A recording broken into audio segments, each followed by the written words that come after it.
Hello students. सो आज वाली class में हम करने वाले हैं कोऑर्डिनेशन केमिस्ट्री के मोस्ट एक्सपेक्टेड क्वेश्चन। इस वीडियो में हम कोऑर्डिनेशन केमिस्ट्री के हर एक टॉपिक से क्वेश्चन करेंगे ताकि आपके सारे कंसेप्ट भी रिवाइज हो जाएं और आपको क्वेश्चन अप्रोच भी आ जाए और किस टाइप के क्वेश्चन पूछे जाते हैं उसके अकॉर्डिंग हमने यहाँ पे 15 क्वेश्चन लिए हैं। आपको इन्हें बहुत ध्यान से समझना है। इसमें जो भी कंसेप्ट होगा मैं आपको बहुत डिटेल में कराने वाली हूँ। आप उन कंसेप्ट को वहीं पे क्लियर कर लीजिए, आपका कोऑर्डिनेशन केमिस्ट्री वाला चैप्टर कंप्लीट हो जाएगा। ठीक है, कोशिश करेंगे हर टाइप के क्वेश्चन यहाँ पे मैंने आपके लिए डाले हैं। ठीक है, तो आपका जो अभी एम्स नर्सिंग का एग्जाम होने वाला है और पैरामेडिकल का जो एग्जाम होगा उसके लिए ये दी बेस्ट इंपॉर्टेंट वीडियो है, ये आप ध्यान से लास्ट तक जरूर देखें। ठीक है, तो पहले क्वेश्चन से शुरू करते हैं। First question is which of the following is not a ligand. सबसे पहले यहाँ पे एक टर्म पूछी गई है लिगेंड। लिगेंड क्या होते हैं? जिनके पास एटलीस्ट एक लोन पेयर हो और वो लोन पेयर किसे दे दे? मेटल को दे दे और उनके बीच में क्या बन जाए? कोऑर्डिनेट बॉन्ड बन जाए। Coordinate bond. तो लिगेंड वो स्पीशीज होते हैं जिनके पास एटलीस्ट एक लोन पेयर तो होता ही है, उन्हें हम क्या कहेंगे? लिगेंड बोलते हैं। जो अपना लोन पेयर मेटल को देके इन दोनों के बीच में कोऑर्डिनेट बॉन्ड बना लेते हैं। ठीक है, तो लिगेंड क्या होगा? जिसके पास लोन पेयर होंगे। अब यहाँ पे देखो, फॉस्फोरस के पास एक लोन पेयर होता है। ठीक है, यहाँ पे नाइट्रोजन NO में ऑक्सीजन के पास लोन पेयर होता है।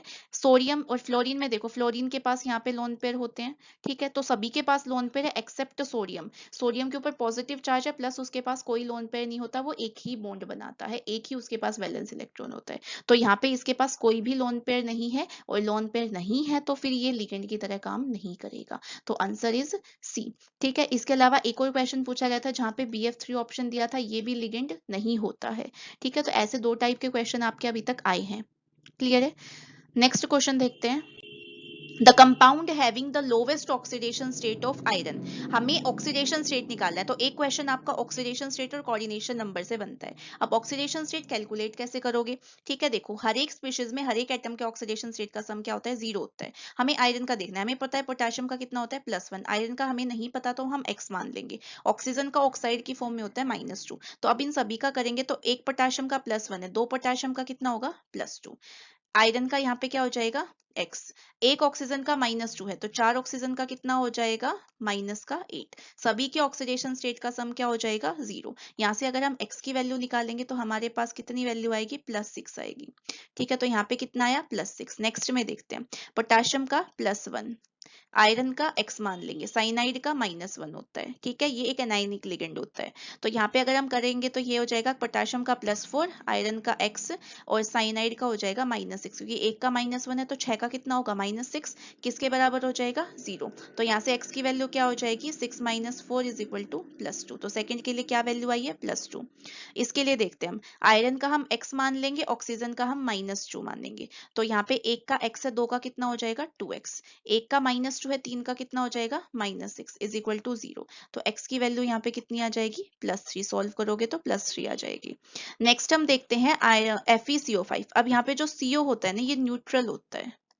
ठीक है, न्यूट्रल होता है तो ये ऑक्सीडेशन स्टेट में कंट्रीब्यूट नहीं होता। जैसे CO हो गया, NO हो गया, NH3 हो गया, या फिर वाटर हो गया, या पायरिडीन हो गया, ये सारे कैसे होते हैं? न्यूट्रल लिगेंड्स होते हैं, ये ऑक्सीडेशन स्टेट में कंट्रीब्यूट नहीं करते। तो यहाँ पे कोई नहीं होगा तो आयरन का कितना हो जाएगा? 0, क्योंकि इसका x है, इसका 0 है। तो x + 0 = 0। x की वैल्यू कितनी आई? 0। तो यहाँ पे इसका कितना आ रहा था हमारे पास? 6, यहाँ पे 2, यहाँ पे 3 और यहाँ पे 0। तो सबसे कम किसका हो जाएगा? FeCO5 का। क्लियर है? नेक्स्ट क्वेश्चन देखते हैं। Some salts, although containing two different metallic elements, give test for only one of them in the solution। कि हमारे पास ऐसा कोई सॉल्ट है जहां पे हमारे पास क्या होता है कि उसमें दो डिफरेंट आयन हो लेकिन वो टेस्ट एक का ही का दे। ठीक है, जैसे कि अगर हम कोऑर्डिनेशन कॉम्प्लेक्स की बात करते हैं, सपोज Cr NH3 6 Cl2, ये हमारा कोई कॉम्प्लेक्स है। अगर मैं इसे वाटर में डालती हूँ तो आपको पता है कि जो ये कोऑर्डिनेशन स्फीयर होता है ये कभी भी ब्रेक डाउन नहीं होता है। तो एक तो हमारे पास क्या आ जाएगा? Cr NH3 6। यहाँ पे कितना होता है क्लोरीन के ऊपर? माइनस, तो +2 Cl नेगेटिव। अगर इस पे माइनस है तो इस स्फीयर पे कैसा होगा? पॉजिटिव। तो यहाँ पे हो जाएगा +2।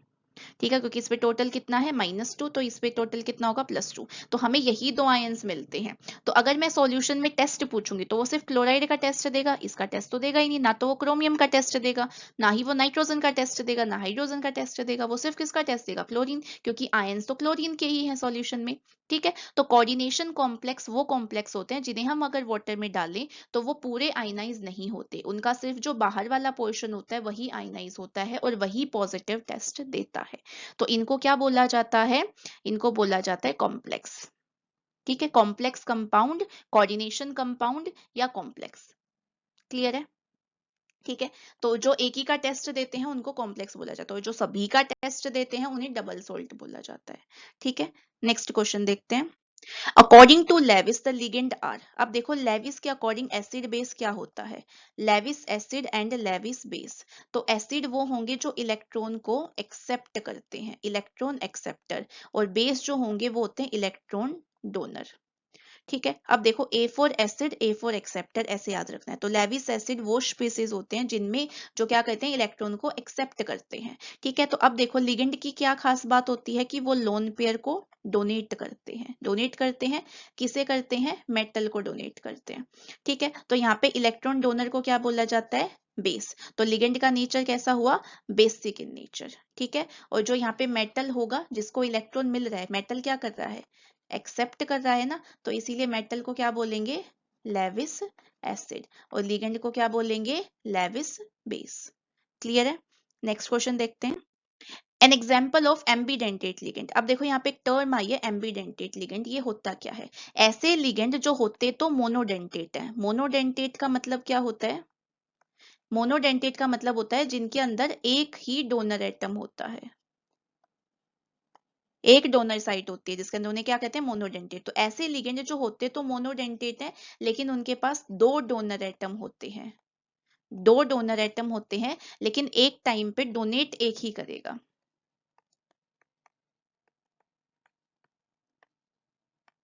डोनेट एक ही करेगा। जैसे एग्जाम्पल देखो, एग्जाम्पल आपको बहुत ध्यान से देखने हैं। तो देखो एग्जाम्पल जैसे NO2 हो गया और ONO हो गया।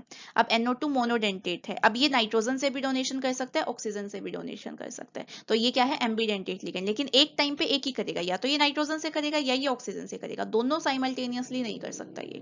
ठीक है, नेक्स्ट हम देखते हैं, हमारे पास साइनाइड हो गया और इसके साथ हमारा क्या हो गया? आइसोसाइनाइड हो गया। एक हमारे पास क्या हो जाता है? थायोसाइनाइड हो गया एंड आइसोथायोसाइनाइड हो गया। Just wait a minute. Thiocyanide हो गया और आइसोथायोसाइनाइड हो गया। ठीक है, तो यहाँ पे क्या आ जाएगा? अमीन नहीं होता, एक्वा मतलब वाटर ये भी नहीं होता, क्लोरो तो बिल्कुल नहीं होता, और थायोसाइनेट हो जाएगा क्योंकि सल्फर से भी करेगा और नाइट्रोजन से भी करेगा, लेकिन एक टाइम पे एक ही करेगा। तो उन्हें क्या बोला जाता है? Ambidentate ligand. क्लियर है? नेक्स्ट क्वेश्चन देखते हैं। According to postulate of Werner theory for coordination compound. हमें वर्नर थ्योरी के अकॉर्डिंग देखना है। तो एल्फ्रेड वर्नर ने क्या बोला था कि उनके पास दो तरीके की वैलेंसी होती है, एक प्राइमरी वैलेंसी और एक सेकेंडरी वैलेंसी। प्राइमरी वैलेंसी किसे बताती है? Oxidation state. और सेकेंडरी वैलेंसी क्या बताती है? Coordination number. अब ऑक्सीडेशन स्टेट जब भी आप निकालते हैं तो आप न्यूट्रल को तो इंक्लूड करते नहीं है, सिर्फ क्या इंक्लूड करते हैं? कैटायंस और एनायंस। तो ऑक्सीडेशन स्टेट को कौन सेटिस्फाई करता है? एनायंस। और कोऑर्डिनेशन नंबर को कौन सेटिस्फाई करता है? न्यूट्रल भी करेंगे और एनायंस भी करेंगे, क्योंकि जब हम कोऑर्डिनेशन नंबर निकालते हैं तो हम चाहे न्यूट्रल हो चाहे एनायनिक सबको ही कंसिडर किया जाता है। ठीक है, तो यहाँ पे क्या होगा? दोनों होंगे, न्यूट्रल भी और एनायनिक भी। ठीक है, तो अब जो एनायंस होते हैं वो कैसे होंगे? आयनाइज हो सकते हैं, आयनाइजेबल होती हैं। तो जो प्राइमरी वैलेंसी होती है वो कैसी होती है? आयनाइजेबल। और जो सेकेंडरी वैलेंसी होती है वो कैसी होती है? Non ionizable. तो इसी पे बहुत बार क्वेश्चन आता है कि प्राइमरी वैलेंसी ऑक्सीडेशन स्टेट बताती है, secondary coordination number. Primary ionizable होती है, सेकेंडरी नॉन आयनाइजेबल होती है। प्राइमरी को सेटिस्फाई करते हैं एनायंस एंड कैटायंस, और कोऑर्डिनेशन नंबर यानी सेकेंडरी को सेटिस्फाई करते हैं न्यूट्रल और एनायंस। तो ये था ऑल अबाउट वर्नर थ्योरी। ठीक है, तो यहाँ पे आंसर क्या आ जाएगा? Primary valency is ionizable, secondary valency non ionizable होती है, primary valency is non ionizable. ये सारी गलत हो जाएंगे, सही स्टेटमेंट क्या हो जाएगी? ए। क्लियर? नेक्स्ट क्वेश्चन देखते हैं। The solution of K4FeCN6 in water will. ठीक है, देखो अब ये हमारे पास एक कॉम्प्लेक्स है। अब हमने अभी डिस्कस किया था कि जो स्क्वायर ब्रैकेट के बाहर जो भी चीज प्रेजेंट होगी, चाहे इधर है चाहे इधर है, यही क्या करते हैं? पॉजिटिव टेस्ट देते हैं। जो कोऑर्डिनेशन स्फीयर होगा वो ब्रेक डाउन नहीं होता तो ये किसी के लिए भी टेस्ट नहीं देगा। ठीक है, अब देखो यहाँ पे आयरन भी टेस्ट नहीं देगा, साइनाइड भी नहीं देगा, जो बाहर प्रेजेंट है सिर्फ वही टेस्ट देगा पॉजिटिव, चाहे वो आगे प्रेजेंट है चाहे वो पीछे प्रेजेंट है, चाहे वो कैटायन है चाहे वो एनायन है। तो यहाँ पे किसका टेस्ट मिलेगा? सिर्फ पोटाशियम का मिलेगा, ना तो आयरन का मिलेगा, ना साइनाइड का मिलेगा, ना ही इस कॉम्प्लेक्स का मिलेगा। क्लियर है? नेक्स्ट क्वेश्चन देखते हैं। The oxidation state of chromium in CrNH3 4Cl2। इसमें इसका हमें ऑक्सीडेशन स्टेट बताना है, तो सेम प्रोसेस करेंगे। क्रोमियम का निकालना है तो X मान लेंगे।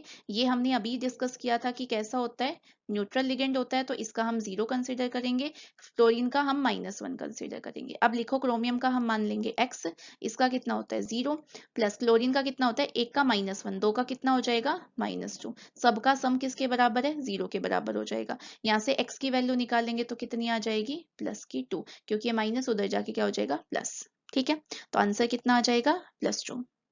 क्लियर है? नेक्स्ट क्वेश्चन देखते हैं।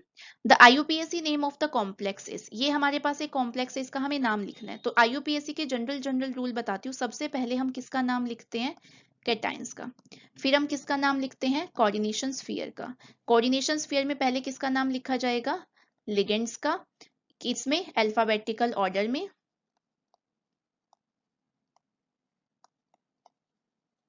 और फिर हम लिगेंड के बाद किसका नाम लिखेंगे? मेटल का। अब मेटल अगर हमारा किस में है? कैटायनिक स्फीयर में है, तो उसका नाम एज इट इज लिखा जाएगा, जैसा वो है ऐसा ही। और अगर वो स्फीयर एनायनिक है, तो उसमें अगर मेटल प्रेजेंट है तो उसके नाम के पीछे क्या लगेगा? ATE। जैसे निकल का निकलेट बन जाएगा, कोबाल्ट का कोबाल्टेट बन जाएगा, आयरन का फेरेट बन जाएगा। लेकिन अगर वो कैटायनिक है या फिर वो न्यूट्रल है, तो उसका नाम एज इट इज लिखो। निकल है निकल, क्रोमियम है क्रोमियम, जैसा वो है एज इट इज रहेगा।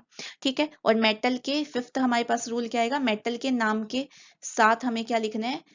उसमें ब्रैकेट में क्या लिखना है? Oxidation state. और ऑक्सीडेशन स्टेट किस में लिखना है? रोमन नंबर में। ठीक है, तो सबसे पहले इस कॉम्प्लेक्स का ऑक्सीडेशन स्टेट ही निकाल लेते हैं।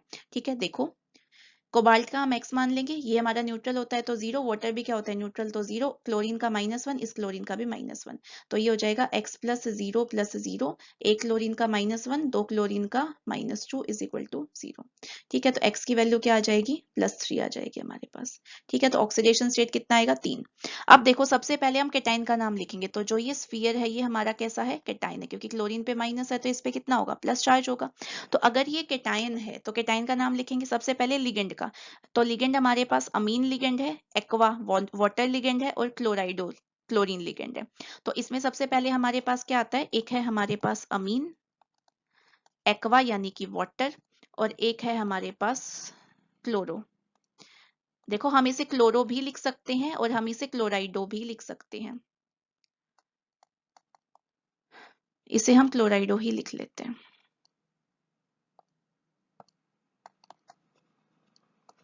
हो गया?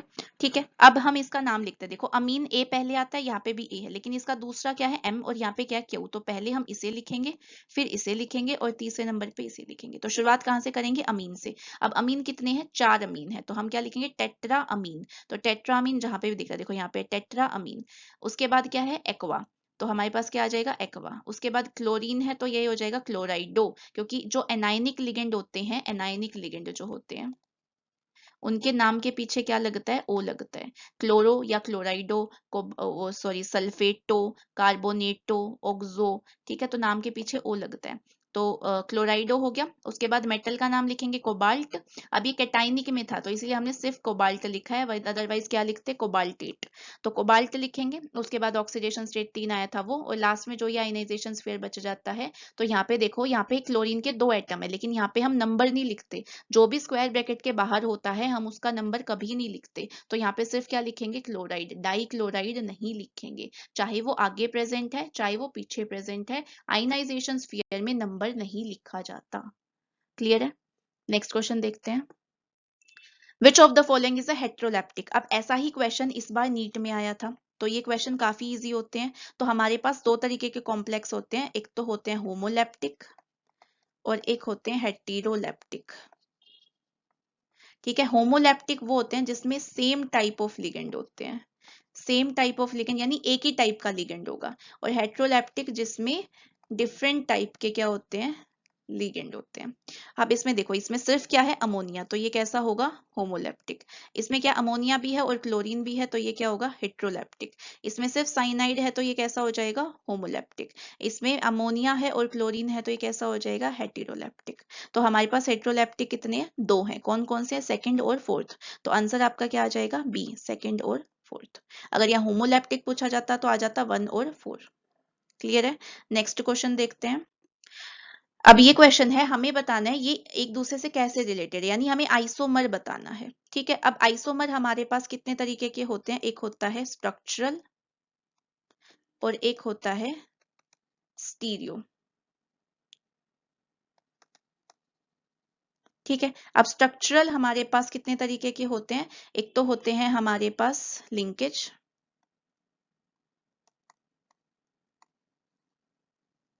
लिंकेज, एक होता है हमारे पास आयनाइजेशन, और एक होता है हमारे पास हाइड्रेट, या फिर हम उसे क्या बोलते हैं, सॉल्वेट। ठीक है, एक हमारे पास होता है कोऑर्डिनेशन।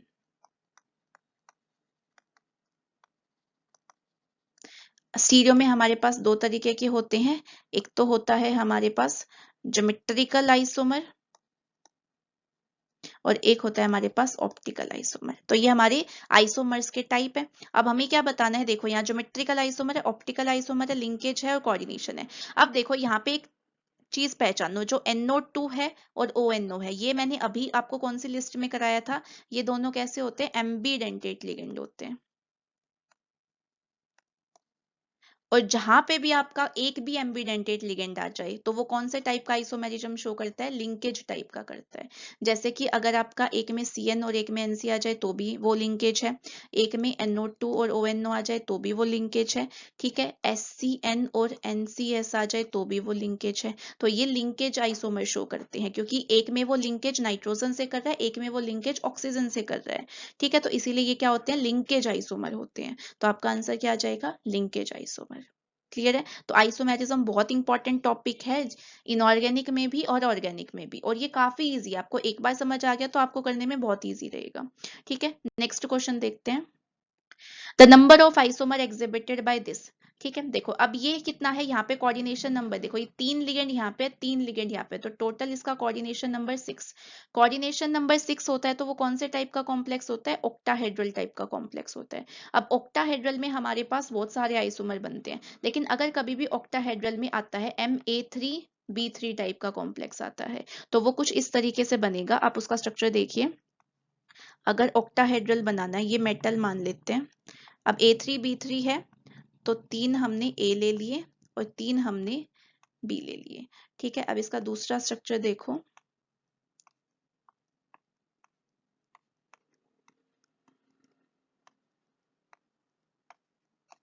इस तरीके से। तो ये जो होता है ये हमारा फेशियल आइसोमर होता है, और ये जो होता है ये मेरिडोनियल आइसोमर होता है। तो कभी भी आपका कॉम्प्लेक्स इस तरीके का है, और ये क्वेश्चन काफी बार आता है, यही रिपीट होके आता है। तो जब भी A3B3 टाइप का कॉम्प्लेक्स आता है तो वहां पे कौन सा होगा, फेशियल और मेरिडोनियल आइसोमर बनते हैं, 2 आइसोमर बनते हैं।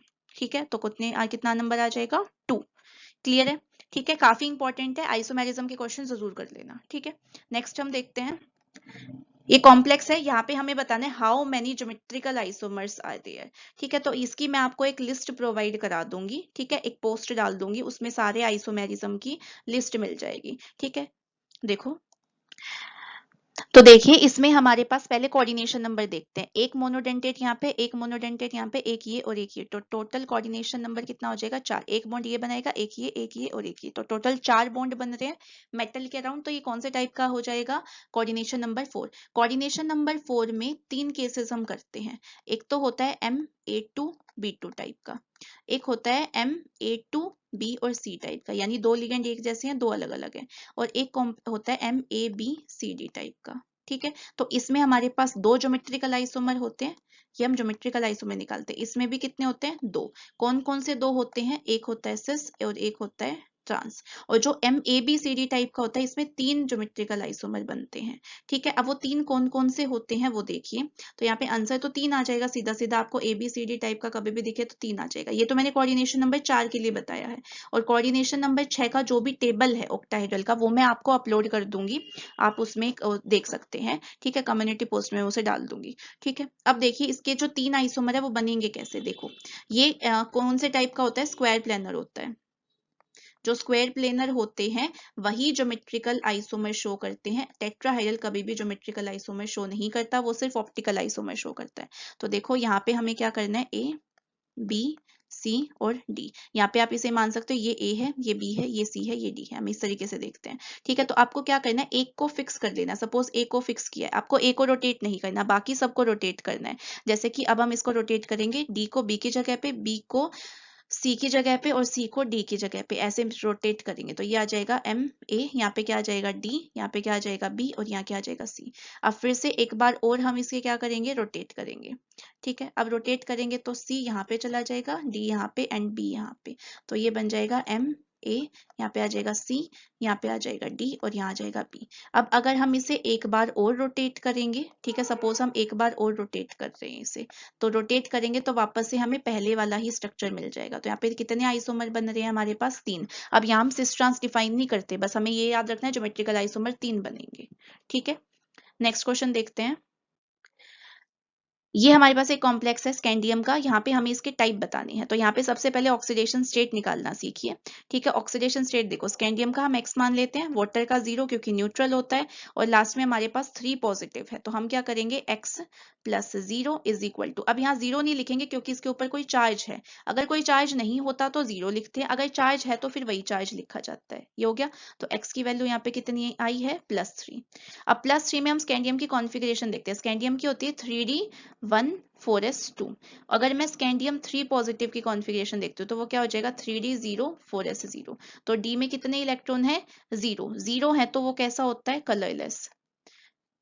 ठीक है, कलरलेस कौन से होते हैं, D0 वाले कलरलेस और D10 वाले कलरलेस होते हैं। क्यों, क्योंकि वो DD ट्रांजिशन नहीं करते। अब D में अनपेयर्ड इलेक्ट्रॉन ही नहीं होंगे तो वो DD ट्रांजिशन नहीं करेंगे। समझ आई बात। ठीक है, तो यहाँ पे कैसा होगा, कलरलेस होगा। तो ये दो ऑप्शंस देखते हैं। अब देखो यहाँ पे अगर ये 0 है तो बाकी के सारे क्या होंगे, पेयर्ड होंगे। जब बॉन्डिंग करेगा वाटर तो 6 के 6 हमारे क्या हो जाएंगे, पेयर्ड बनेंगे। तो ये कैसा हो जाएगा, डायामैग्नेटिक। ठीक है, तो कलरलेस एंड डायामैग्नेटिक। नेक्स्ट देखते हैं, द कॉम्प्लेक्स अबाउट रोंग। इसमें से हमें स्टेटमेंट बतानी है कि कौन सी स्टेटमेंट गलत है अकॉर्डिंग टू दिस कॉम्प्लेक्स। अब हम पहले इसका स्ट्रक्चर बना के देखते हैं। सबसे पहले कोऑर्डिनेशन नंबर देखते हैं, कितने लिगेंड है, 6। सारे कैसे हैं, मोनोडेंटेट हैं। मोनोडेंटेट हैं तो सब एक एक बॉन्ड बनाएंगे, तो 6 लिगेंड कितने बॉन्ड बनाएंगे, 6। तो कोऑर्डिनेशन नंबर तो कितना हो गया, 6। अब इसका ऑक्सीडेशन स्टेट निकालते हैं। देखो क्रोमियम का X मान लेंगे, अमोनिया न्यूट्रल है तो 0, क्लोरीन का -1। तो X की वैल्यू क्या आ जाएगी, यहाँ पे हमारे पास X। ठीक है, इक्वेशन बना के लिख देती हूँ ताकि आपको समझ आ जाए अच्छे से। देखो यहाँ पे क्या आ जाएगा, x प्लस 0 प्लस -3। एक क्लोरीन का -1 है तो 3 का कितना होगा, -3 इज इक्वल टू 0। तो x की वैल्यू कितनी आ जाएगी, +3। यानी क्रोमियम यहाँ +3 ऑक्सीडेशन स्टेट में। क्रोमियम की कॉन्फ़िगरेशन होती है 3D5 4s1। अगर क्रोमियम में से 3 इलेक्ट्रॉन हम निकाल देंगे तो एक यहाँ से, 2 यहाँ से, तो क्या बचेगा, 3D3 ये बचेगा। जब आप बॉन्डिंग करते हो तो किस तरीके से करते हो, देखो यहाँ पे हम सबसे पहले 5 ऑर्बिटल लेते हैं, 1 2 3 4 5। देन हम ये कौन सी है, 3D। ये कौन सी है, 4s।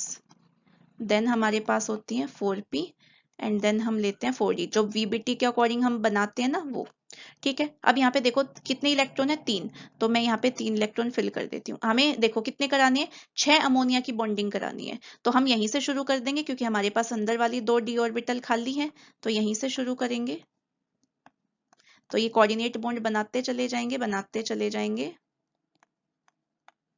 तो ये हमारे पास बन गए। अब देखो कितनी इन्वॉल्व हुई है, 2 तो D वाली, एक हमारे पास S वाली और 3 हमारे पास P वाली। तो इन टोटल को हम कंबाइन करेंगे तो हाइब्रिडाइजेशन क्या हो जाती है, D2sp3। ठीक है, और अंदर वाली अगर हमने d ऑर्बिटल यूज करी है तो ये कैसा कॉम्प्लेक्स होगा, इनर ऑर्बिटल कॉम्प्लेक्स होगा। और यहाँ पे अनपेयर्ड इलेक्ट्रॉन प्रेजेंट है। अनपेयर्ड इलेक्ट्रॉन प्रेजेंट होने की वजह से कैसा हो जाएगा, पैरा मैग्नेटिक हो जाएगा। ठीक है, अब ऑप्शन देखते हैं कि ये D2sp3 हाइब्रिडाइजेशन का है, ठीक बात है। पैरामैग्नेटिक है, सही बात है। आउटर ऑर्बिटल कॉम्प्लेक्स नहीं, ये कैसा है, इनर ऑर्बिटल कॉम्प्लेक्स है, क्योंकि हमने अंदर वाली डी ऑर्बिटल यूज करी है। ठीक है, the complex ion gives white precipitate with silver nitrate. अब देखो इसके बाहर आयनाइजेशन स्फीयर में क्या प्रेजेंट है, देखो क्या प्रेजेंट है इसके आयनाइजेशन स्फीयर में, ठीक है, Cl3 प्रेजेंट है, Cl3। तो अगर मैं इसमें सिल्वर नाइट्रेट डाल लूंगी तो सिल्वर नाइट्रेट जब क्लोरीन के साथ मिलेंगे, क्योंकि उसको सॉल्यूशन में Cl नेगेटिव के आयंस मिलेंगे, क्योंकि ये तो आयंस बनाएंगे, स्क्वायर ब्रैकेट आयंस नहीं बनाता, लेकिन उसके बाहर जो भी चीज होगी वो तो आयंस बनाएगी। तो अगर ये आयंस बनाएंगे तो इसको क्या मिलेंगे, क्लोराइड आयंस, और ये दोनों मिलके क्या बना लेंगे, AgCl। ठीक है, तो AgCl के व्हाइट कलर के पीपीटी बनेंगे। तो जो भी हमारा कोऑर्डिनेशन स्फीयर के बाहर प्रेजेंट होता है वो प्रेसिपिटेट भी बनाएगा और वो उसका पॉजिटिव टेस्ट भी देता है। ठीक है, तो स्क्वायर ब्रैकेट के अंदर वाली चीजें ना तो प्रेसिपिटेट बनाती है ना वो आयंस का टेस्ट पॉजिटिव देती है। तो यहाँ पे सही है, व्हाइट प्रेसिपिटेट बनेंगे किसके, सिल्वर क्लोराइड के विद सिल्वर नाइट्रेट। क्लियर है, तो ये स्टेटमेंट भी ठीक है। तो आपका ऑप्शन क्या हो जाएगा, सी, क्योंकि हमें कौन सी स्टेटमेंट बतानी थी, रॉन्ग स्टेटमेंट बतानी थी। क्लियर है, तो इसमें मैंने कोशिश की है कि हमने सारे topic isomerism, IUPAC, coordination number, oxidation state, VBT, सबके क्वेश्चन हमने थोड़े थोड़े डाले हैं ताकि आपको थोड़ा सा आइडिया हो जाए। आपको कोई भी अगर टॉपिक समझना है तो आप मुझे कमेंट सेक्शन में बता सकते हैं आपके कोऑर्डिनेशन का कौन सा टॉपिक वीक है, वो आपको समझना है तो उस पर मैं एक डिटेल वीडियो बना दूंगी। ठीक है, अदरवाइज आप इन क्वेश्चन को प्रैक्टिस कीजिए ऐसे ही, और आप 30 क्वेश्चन करिए एंड आपका आज का टारगेट कंप्लीट पूरा हो जाएगा। ठीक है, thank you very much. And अगर आप यहाँ तक आ ही गए हैं तो सब्सक्राइब भी करके जाइए चैनल। ठीक है, like share and subscribe. Thank you very much.